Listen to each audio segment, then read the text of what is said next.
Lounge, your ultimate milk tea experience. Wow! Then, syempre, iba kasi yung ano eh. Iba yung bumili ka ng milk tea tapos umalis ka na. Parang pick up lang, di ba? Iba rin yung papasok ka ng store.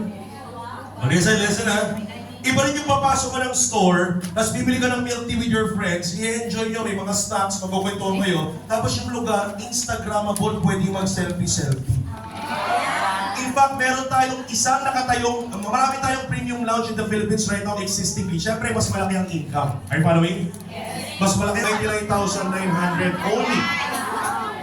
So, it's a full-blown store, may full kitchen, equipments and everything. So ikaw lang maghahanap ng pwesto, pero lahat ng kailangan ng pwesto at lugar na yon, ipoprovide na after that. Okay ba yun? So syempre may kontrata tayo, may pirmahan and everything. So at 6,990, meron kang sarili mong store.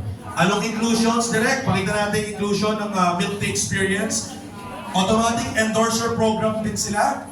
Hindi na po 1 million, pero ang business owner ng ating premium lounge, meron magkano? 3 million business owner insurance coverage. What else?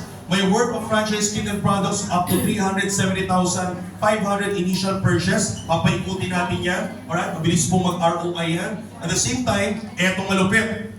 Corporation. Excited ba kayo? Yes!